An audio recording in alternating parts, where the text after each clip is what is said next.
আফসোস করবেন, খোদার কসম আফসোস করবেন। কোরআন শরীফে আছে, আমি শুনাই আপনাদেরকে কয়েকটা আয়াত। কোরআন শরীফে আছে, আল্লাহ তাআলা বলেন, ফেরেশতা যখন জাহান্নামের নাফরমান চিৎকার করবে তো ফেরেশতা জিজ্ঞেস করবে, মা সালাকাকুম ফি সাকার।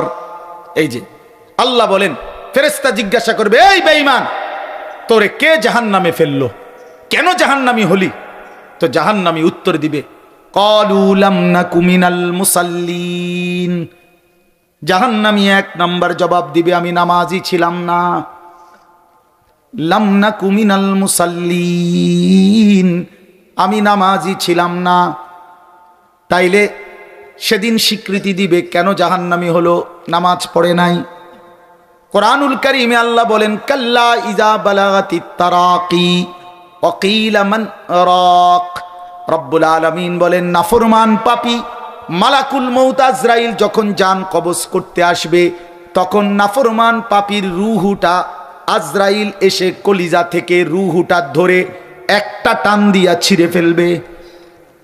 রূহটা ছিঁড়ে ফেলবে, ছিঁড়ে ফেললেই রূহটা কণ্ঠনালীর কাছে এসে দাঁড়াবে। এখানে কণ্ঠনালীর কাছে এসে আটকায় যাবে। রাসূলুল্লাহ সাল্লাল্লাহু আলাইহি ওয়াসাল্লাম বলেন, আমি আপনাদের একটা জিনিস বুঝাইলে সহজে বুঝবেন। এই যে দেখেন, এই টিস্যু পেপার, এটা টান দিলে খুব সহজ, এই যে বের হইতেছে খুব সহজে কিনা, কথা বলেন না? আচ্ছা, এটা বাদ দেন। এবার এইখানে দেখেন আর একটা পলিথিন আছে, এই যে এখানে দেখছেন, মানে এটার লগে টাইট হইয়া লাগিয়া রইছে। এইটা যদি কেউ খুলতে চায় তেমনি টান দিলেই তো বের হয়ে যাবে। কি করতে হবে? এটার টাইনা ছিটতে হবে। এই যে দেখছেন, এরকম টাইনা ছিটতে হবে না? খোদার কসম নবীজি বলছে, নাফরমান পাপীর রুহু কণ্ঠনালীর মধ্যে আটকাইয়া থাকবে, এই রুহু বের হতে চাইবে না। মালাকুল মউত আজরাইল খপ করে ধরে টাইনা হেসরাইয়া ছিঁড়া এরপরে বের করবে। আল্লাহর কসম। এখন কেন এই নির্মম মৃত্যু হলো, কেন এইভাবে তার রুহু ছিঁড়া বাইর করলো কেন? খোদার কসম আল্লাহ কোরআনে বলছে, কারণ দুইটা। এই নাফরমানের মৃত্যু এমন ভয়ানক হলো কেন? আল্লাহ নিজে বলেন, ফালা সাদ্দাকা ওয়ালা সাল্লা। এই বেঈমান আমি আল্লাহরে বিশ্বাস করে নাই, ওয়ালা সাল্লা, এবং নামাজ আদায় করে নাই। এজন্য দোস্ত, তোমরা যারা নামাজ পড়ো না, মনে রাখো এই বন্ধুর কথা, বেনামাজি তোর কলজার থেকে রুহু ছিঁড়া টাইনা ফেলে দিবে তোর। তখন বুঝবা বন্ধু। খাও, ভাত খাও, ঘুম যাও, দুনিয়া ভোগ করো, নারী দেখো, ছবি দেখো, নাচ দেখো, উলঙ্গ দৃশ্য দেখো, সারা রাত মোবাইলে জিনা ব্যভিচারের দৃশ্য দেখো, সারা সকাল ঘুমাও, ফজর নামাজের খবর নাই, জোহরের নামাজের খবর নাই, এশার নামাজের খবর নাই, এক ওয়াক্ত নামাজের সেজদা যার কপালে নাই, কোনো দিন খোদার 365 দিনে কোনো দিন ফজরের নামাজ পড়ে না, একটা দিন কোনো দিন ফজরের নামাজ পড়ে না। আল্লাহর কসম বন্ধু, আরেকবার আমি জানতে চাই, আমি স্পষ্ট বলতে চাই, 365 দিনে যে কোনো দিন ফজরের নামাজ পড়লো না, তুমি মানুষের বাচ্চা কিনা আমার এটা সন্দেহ হয়। বেটা, তুমি মুসলমানের বাচ্চা কিনা এটা বোঝা উচিত। ইনসাফ করেন। জি জি, ভালো থাকে। এটা ইনসাফের সাথে বোঝা উচিত, এটা ইনসাফের সাথে বোঝা উচিত। 365 দিন আপনি ইনসাফের সাথে ভাবেন, খোদার একটা বছর কোনোদিন ফজরের নামাজ পড়বে না। হায় হায়, এটা কি আশ্চর্য মানুষ। আরে মুসলমানের বাচ্চা, তুই এভাবে আল্লাহরে ভুললি কেমনে? এই মায়ের সন্তান, আল্লাহরে এভাবে ভুললি কেমনে বন্ধু? কেমনে রে ভুললি ভাইয়া? মাকে মানুষ এতদিন ভুলে থাকে, বাপকে এতদিন ভুলে থাকে মানুষ। হ্যাঁ, কোনো মা যদি বলে 6 মাসের পরে, পুত তুই কেমনে রে পারলি, ফুত তুই আমারে একটা ফোন দিলি না গত 6টা মাসে, তুই কেমনে পারলি? আমি কি তোর সেই মা না যে মা তোরে আমি 9 মাস গর্ভে ধারণ করেছি? আমি তো সেই মা যে মা তোরে 2টা বছর বুকের দুধ খাওয়াইছি। এই কথা বলে যদি কোনো মা কাঁদা দেয়, আমার বাপ বলেন তো, পাষাণ সন্তানের কলিজাটাও তো নরম হয়ে যাবে। হবে কি না বলেন? হবে না? তো রব্বুল আলামিন জানতে চাইছে, ইয়া আইয়ুহাল ইনসান মা গাররাকা বিরাব্বিকাল কারীম। আল্লাহ বলছে, বান্দা, আমার মতো দয়ালু মেহেরবান মাওলা যে তোমারে খাওয়াইলাম, পড়াইলাম, অন্ন দিলাম, বস্ত্র দিলাম, রিজিক দিলাম, খাদ্য দিলাম, পানীয় দিলাম, আসমান দিলাম, জমিন দিলাম, চন্দ্র সূর্য গ্রহ নক্ষত্র, আলো বাতাস রোদ বৃষ্টি 24 ঘন্টা দিলাম, শরীরের সক্ষমতা দিলাম, প্রতিটা নিঃশ্বাসের যোগ্যতা দিলাম। এমন দয়ালু, এমন মেহেরবান মাওলাকে ছেড়ে তুমি কেমনে ধোকা খাইলা বান্দা? মা গাররাকা, কে তোমাকে ধোকা দিল? আমি আল্লাহর চাইতে কোন বন্ধু পেলা? আমার চাইতে আপনজন কাকে পাইলা বান্দা, যাকে পেয়ে আমার মতো মাওলাকে ছেড়ে দিলা? বলো বইয়া, বলো বাপ। যারা নামাজ পড়েন না, যারা আল্লাহকে ডাকেন না, যারা হালাল হারাম বলতে কিছুই বোঝেন না, কেমনে ভুলে গেলেন আল্লাহকে? মা গাররাক, আল্লাহ জিজ্ঞেস করছে বান্দা আমার মতো মাওলাকে কেমনে ভুলে গেলা?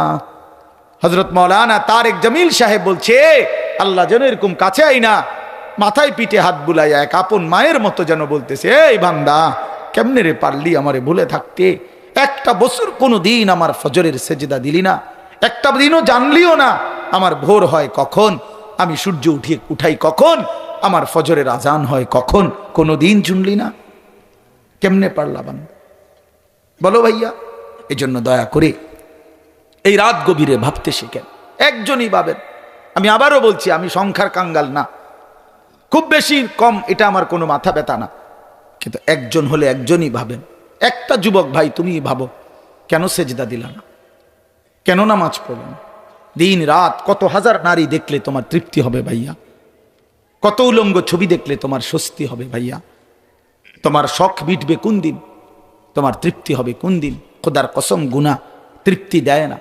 সারা পৃথিবীর সব নারী উলঙ্গ করে দেখলেও তোমার তৃপ্তি হবে না। সারা সব সাগরের পানি মদ বানায় দিলেও নেশাখোরের তৃপ্তি হয় না, তৃপ্তি হয় না। জুয়ারি কখনো তৃপ্ত হয় না, নেশাখোর কখনো তৃপ্ত হয় না, হারামখোর কখনো তৃপ্ত হয় না। এই জন্য আমি অনুরোধ করছি, আমরা প্রত্যেকেই ফিকির করি আমাদের জিন্দিগি আখেরাত। আমরা মুসলমান, আমরা মোমেন, আমরা মোমেন। কোরআন শরীফে আছে আল্লাহ তাআলা জিজ্ঞেস করছে, ফাবি আইয়ি হাদিসিম বাদাহু ইউমিনুন। প্রিয় ভাই আমার এই শেষের কথাগুলো শুনেন। আল্লাহ তাআলা বলছে, বান্দা আমি 23টা বছর কোরআন নাজিল করেছি। আল্লাহ নিজে 23 বছর কোরআন নাজিল করছে। আল্লাহ বলছে, বান্দা আমি কোরআনে এক একটা কথা বারবার বারবার বলছি, এতবার বললাম, এতভাবে বললাম, আমার রসুলের মাধ্যমে বললাম। আমার বন্ধু 23টা বছর চোখের পানি ফেলছে, তোমাদের দুয়ারে দুয়ারে দাঁড়ে দাঁড়ে আখিরাতের কথা ফেরি করছে।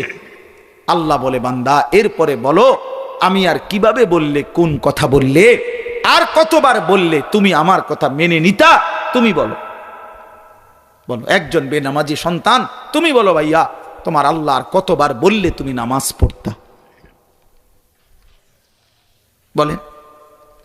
একজন বেহায়া নারীকে, বেপর্দা নারীকে বলেন, বোন আর কতবার নিষেধ করলে তুমি পর্দা ছেড়ে দিতা, পর্দা করতা, বেপর্দিগি ছেড়ে দিতা, কতবার বললে? এই জন্য বন্ধু আল্লাহ জানতে চাইছে এটা, যে বান্দা বলো না আমি আর কতবার বলতাম? আমি 23 বছর বলার পরেও তোমার দিল নরম হইল না? তোমার দিল নরম হইল না? নবী সাল্লাল্লাহু আলাইহি সাল্লামও হাসরের ময়দানে বলবেন, উম্মত আমি 23 বছর কেঁদেছি তোমাদের জন্য, আমি 23 বছর কষ্ট করেছি, তায়েফের রক্তে আমার শরীর রক্তাক্ত হয়ে গেছে, উহুদের দান দান করা শহীদে আমি উহুদের ময়দানে পড়েছিলাম, আমি পেটে ক্ষুধার কষ্টে 2টা পাথর বেঁধেছিলাম। উম্মত আমি জানতে চাই, উম্মত আমি আর কত কাঁদলে, কত রক্ত ঝরাইলে, কত পেটের ক্ষুধা সইলে, আর কত কষ্ট করলে তোমরা আমারে মানতা, আমার কথা শুনতা, আমাকে অনুসরণ করতা? বলো উম্মত এটা কি আমল নামা নিয়ে আসছো যেটা দিয়ে আমি সুপারিশ করব? আমি এই আমল নামা কেমনি দেখাবো মালিকের সামনে?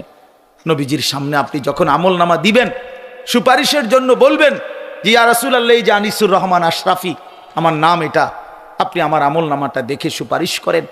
নবীজি সাল্লাল্লাহু আলাইহি সাল্লাম দেখবে পৃষ্ঠার পর পৃষ্ঠা, জিন্দিগির পর জিন্দিগি, বছরের পর বছর, মাসের পর মাস, কোনো নামাজ নাই, রোজা নাই, হালাল হারামের কোনো পার্থক্য নাই, মদ, জুয়া, চুরি, ডাকাতি, জিনা, ব্যভিচার, সুদ, ঘুষ, ওজনে কম দেয়, হারাম উপার্জন করছে, স্ত্রী বেপর্দা, ছেলে বেনামাজি, মেয়ে বেপর্দা, ঘরে রঙিন টেলিভিশন, নাচ গান, মুখে বিড়ি সিগারেট, কথায় কথায় গালি গালাস, আহা, এটা জিন্দেগি? এটা জীবন? আল্লাহ নবী সাল্লাল্লাহু আলাইহি সাল্লাম বলবেন, উম্মত, আমি শ্রেষ্ঠ নবীর শ্রেষ্ঠ উম্মত হিসাবে তুমি আমার এটা কি দিলা? তুমি আমার এত বড় বেইজ্জতি কেমনে করলা? এত বড় অপমান কেমনে করলা? আমি এই আমলনামা নিয়ে মালিকের সামনে কেমনে দেখাবো? বলেন। অতএব বাপ, ফিকির চাই, ইনসাফের সাথে ভাবেন। ওয়াল তানজুর নাফসুম মা কদ্দামাত লিগাদ। আল্লাহ বলছে, বান্দা ভেবে দেখো আজকের দুনিয়া থেকে আগামীকালকের আখিরাতের জন্য কি পাঠিয়েছো।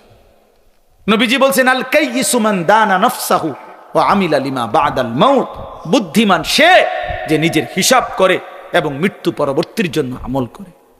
নবীজি বলছে, নবীজিকে জিজ্ঞাসা করছে, মান আকিয়াসুন নাস, সবচেয়ে বুদ্ধিমান কে? নবীজি বলছে, আকসারুহুম যিকরান লিল মাউত, যে মৃত্যুকে বেশি বেশি স্মরণ করে। ওয়া আকসারুহুম ইস্তিআদাদান লিল মাউত, যে বেশি বেশি মৃত্যুর জন্য প্রস্তুতি গ্রহণ করে। অতএব মৃত্যু নিশ্চিত। নিশ্চিত কথা বলেন না? মরণ নিশ্চিত, কবর নিশ্চিত, আখিরাত নিশ্চিত। অতএব প্রিয় বন্ধু, প্রিয় বাপ, কষ্ট করেই বসছেন, কষ্ট করেই আসছেন, কষ্ট করেই ইন্তজাম করছেন। আপনাদের এই ভালোবাসা, আপনাদের এই আশা, আপনাদের এই আন্তরিকতা, এটা যেন কাজে লাগে। আমাদের সামনে মাহে রমজান, এই শেষ কথাটা হলো এটাই।